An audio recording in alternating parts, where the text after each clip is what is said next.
Authors Over 50, Writing in Life's Sweetest Third. Authors Over 50's weekly podcast celebrates writers and their journeys to publication. Writing after 50 is a whole story on its own, so let's skip to life's sweetest third and talk with authors about their journey from pen to publish. Welcome, I'm Julia Daly, your host, and I invite you to listen to interviews with writers who've achieved their goal of publishing a book just later in life.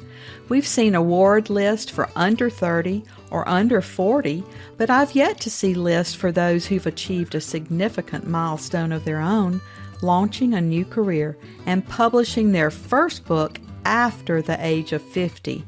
We will hear about these authors' inspirations, struggles, strategies, and the smell of that first book. These writers' journeys inspire me because I'm one of them. My guest today grew up in Great Neck, New York. She attended college and law school at Yale. For many years, she practiced as an attorney with a public defender's office before turning to writing full-time. She studied at the Writing Institute at Sarah Lawrence College, and her work has been published widely online and in print. Her debut novel, Unreasonable Doubts, was named a finalist for the Women's Fiction Writers Association Star Award in 2019. Her first middle grade novel, My Name is Layla, won the 2021 gold medal in the Moonbeam Children's Awards in preteen fiction. Her latest novel, Both Are True, is called a moving novel that examines what it means to start over with surprising consequences. Welcome to Authors Over 50, Rayna Marder Gentin. Thanks so much for having me. Our opening question, Reyna, is always, so what took you so long to write your first book? Well, I guess my answer would be that I had a different career going. I was not at all somebody that, was doing one thing and wanted always to be a writer. That was really never in my thoughts. I was a practicing attorney for nearly 25 years, and that pretty much got me to the over 50 category by the time I started writing. Well, you write in several different genres or maybe age groups. How do you immerse yourself into each one? Is there a learning curve? There was definitely a learning curve.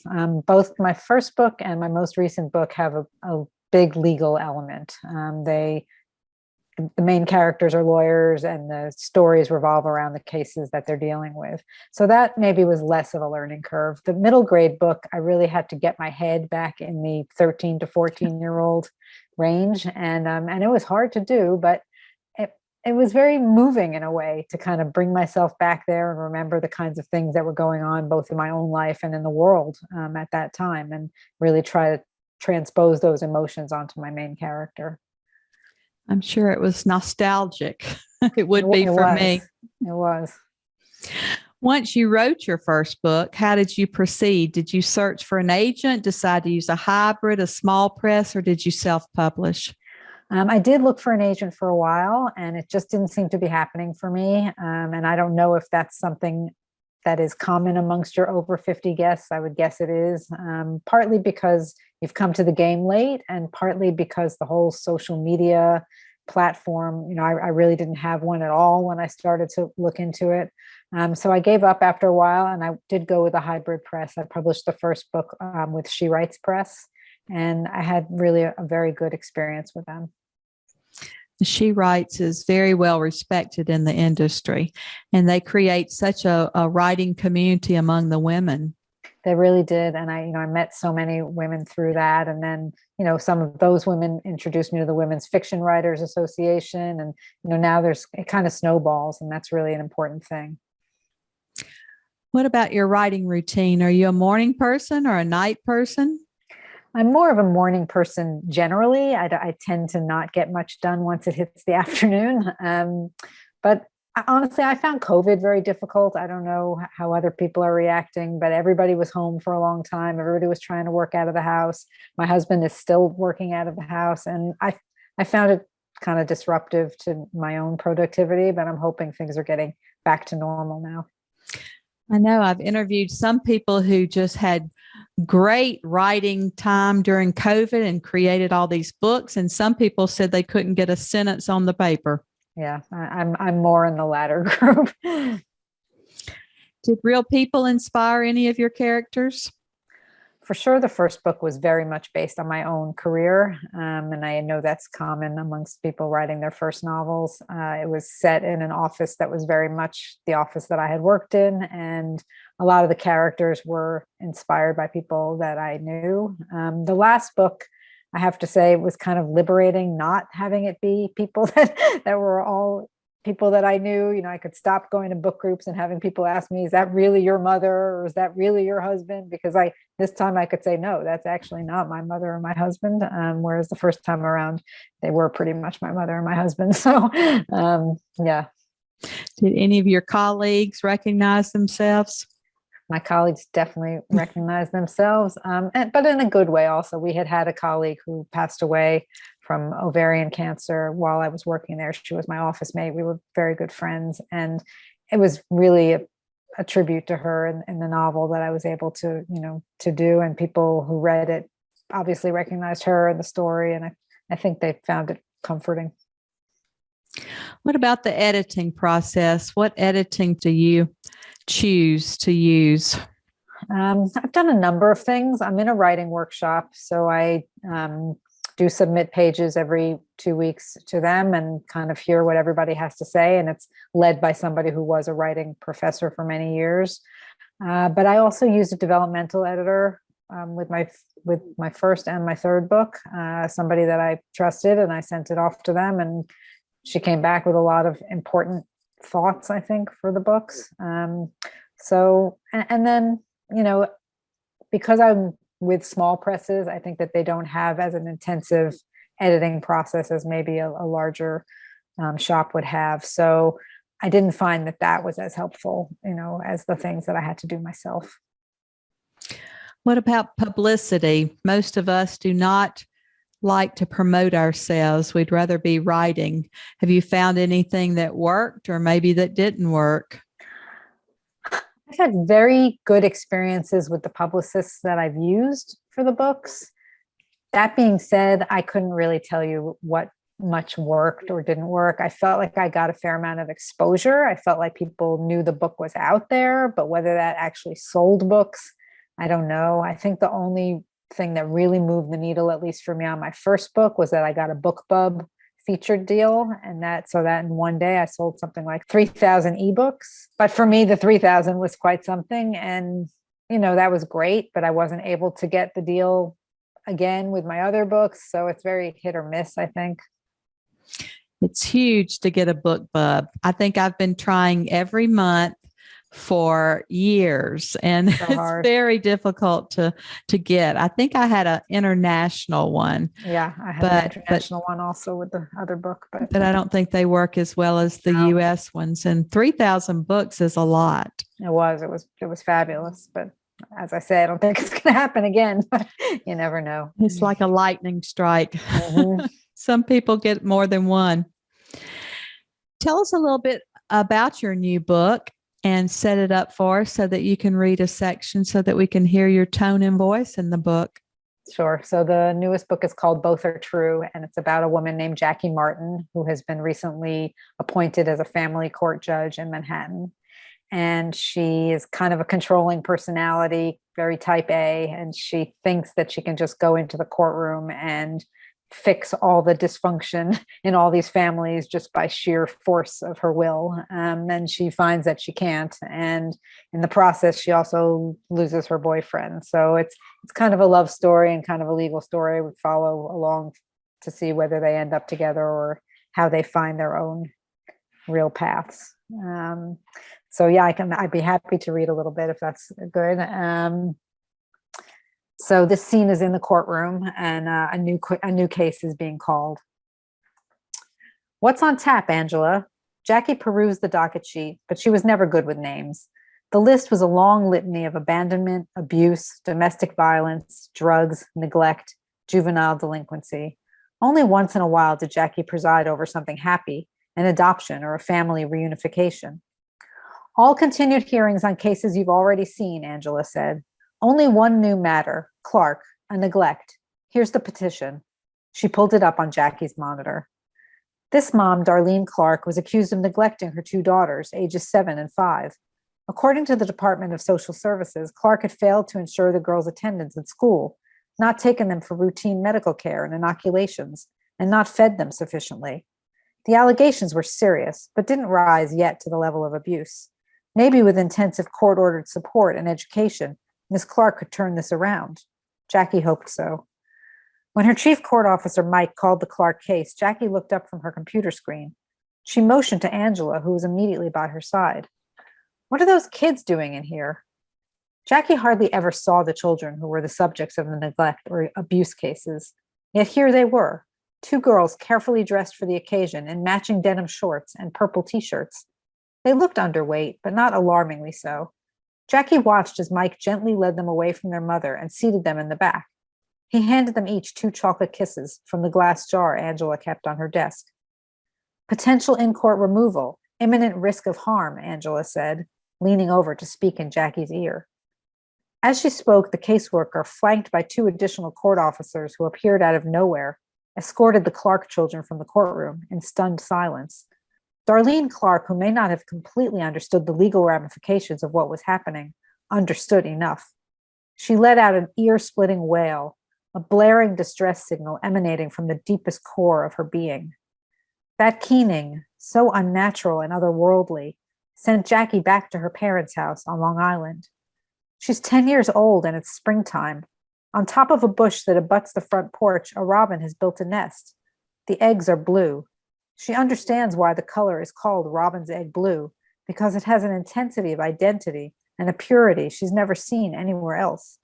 Before and after school, Jackie checks on the nest, watches the mother sitting protectively on the eggs.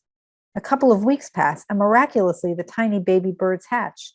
Now both mother and father go back and forth to the nest, sustaining the young with worms.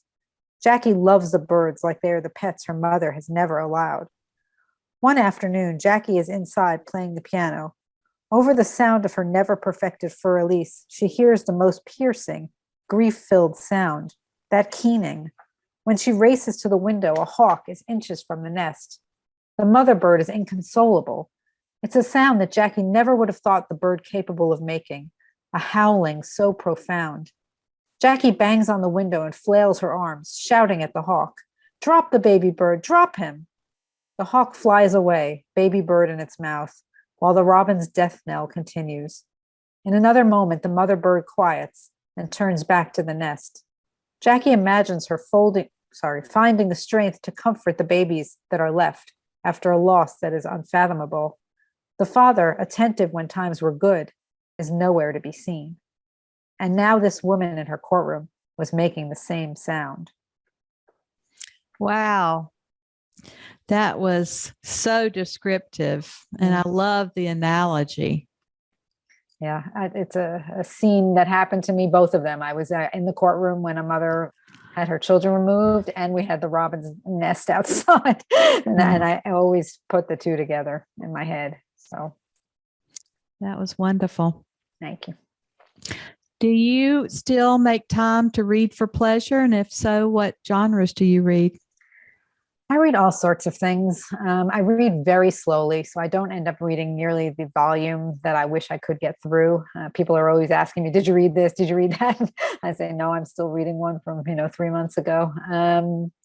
But yeah, I read a lot of contemporary fiction. I read a lot of books by friends that are writing. Now that I'm kind of in that community, I feel like it's important to support each other. Well, I can only read by listening to audiobooks when I'm riding my bike or taking long trips, because I can't.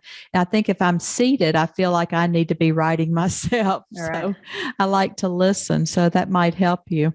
Maybe I should try. You don't retain as much, if you're not looking at the words on the page, but it goes a lot faster for me. How long on average do you think it takes for you to write a book? I think it's so based on what's going on in your life generally. The first book, I had just quit my job. I had nothing else really to do. And I was very much intent on getting it all out on the page. It was very cathartic. So I wrote that, really pretty quickly. And then I'm working on something now. I started right at the beginning of COVID, and I'm really nowhere still. So I feel like it's already been 2+ years, and it could be a while longer. So was there anything that you edited out of any of your books that didn't make the cut? Not that I can think of offhand. No, I mean, I work pretty steadily, and I go back and edit kind of while I'm going. So most of the stuff I think is in there sort of belongs. So do you have to complete research before you begin writing, or since you lived these courtroom scenes and a life as an attorney, do you not have to do a lot of research? Yeah, I didn't have to do a lot of research on those two. On the middle grade book is about a young girl who has dyslexia, and I did not actually have any personal experience with dyslexia. So I did a fair amount of research on that before I started writing, just because I wanted it to be credible. I mean, I wasn't trying to become an expert. And, there's a point in the book where the teenager kind of does get some help. And a number of people have said to me, well, you didn't really describe exactly how they helped her and taught her how to read. And I said, you know what, that would have been beyond my realm of expertise, and it wasn't worth learning it just to get that part right. So I just kind of left that a little vague, but yeah, so I did do a fair amount of research for that book. I think sometimes if we do too much research, we just want to dump a lot of backstory into the book, and then we'll end up taking that out anyway. What was the best money you think you've ever spent as a writer? Oh, wow. I would say the money I spent on the classes at Sarah Lawrence. I really had no idea of how important they would be to me, not even just in what I learned, but in making friends and becoming part of a community of people that were writing and that would lead me on to other people. And so I would say that's probably the best money I spent. What about your family? How do they accept your new career as a writer? Do they still see you in the attorney's role, or are they thinking that you're a real writer now? I think they think I'm more of a real writer than I do. My husband is definitely my biggest fan. And, because the books are legal in nature and he's an attorney also, he's been able to really help me promote them in ways that I would not have myself had the contacts to do. I was practicing in a public defender's office. It's kind of a smaller world, but he's kind of more in the business world. So yeah, and then I think the kids are proud. I mean, they're older. My kids, obviously, we're all over 50. So I mean, my kids are 24 and 22, and I think it's nice for them to see that I can do something different in kind of midlife. I think that's been important for them. I think so too. I think that we're really leaving a legacy for our children to see that you can recreate yourself, and have a second or third career. I hope so. I mean, I hope they choose wisely when they start. And I was happy as an attorney for many years. So, I think that's good too. But I do think sometimes you have to take a different path. Do you ever Google yourself or read reviews? And if so, how do you deal with the bad ones or the good ones? I definitely Google myself because you want to see what's out there. Sometimes you find things that you didn't even know were out there, an article or something else. And I do read my reviews. I don't know how people don't do that. I mean, not that they're all pleasant. They aren't, but you do. I don't know. For me, I could never think that something was out there and I didn't know what it was. And the ones that are not the greatest, sometimes I think people just pick up a book that's just not their kind of book. And, you can't blame them for that. Like sometimes I pick up a book and I think maybe I'd like that. And then I realize it's a genre that just doesn't do it for me. And I would never write a not nice review. That would never occur to me. But I guess people feel like they put in the time reading, they should also review, and that's fine. So, I just kind of dismiss some of that. Well, I'm trying to do that myself and let it roll off like off the duck's back, because there's some people who will pick up a book and after all that author has spent the time and effort and money, and they'll say it just didn't feel right in my hands, so I left a 1-star review. And of course, those are the ones that we dwell on. We don't think about all the 5-star reviews. We dwell on that 1-star review. No, for sure. Well, also because it brings down your average, and you're like, did you really need to file that thing? Exactly. Rayna, always our last interview question is, our writers over 50 are quite unique. Do you have advice for writers 50 and above? Just don't be afraid. Just feel like, you're going to put it out there. You're putting yourself out there. It is terrifying, but if you just do it, you kind of get over that fear eventually. And if you connect with 1 or 2 people who love your book, or who stop and, write you a note and say, it was great to read your book, like, that's going to be worth it to you. So I would just get out there and do it. I think that's great advice. And we just appreciate your time today and being with us and sharing your expertise with other authors and readers and writers out there. And we're happy to say that you're now one of our authors over 50. Thanks so much. Thank you for joining us today. Please look for Authors Over 50 every Thursday, when we will have conversations with accomplished debut novelists over the age of 50. Please subscribe and share with a friend, and check out my own publication journey after 50 at www.juliadaily, that's DAILY, like dailynewspaper.com. Until next time, keep reading and writing, and remember, it's never too late to fulfill a dream in life's sweetest third.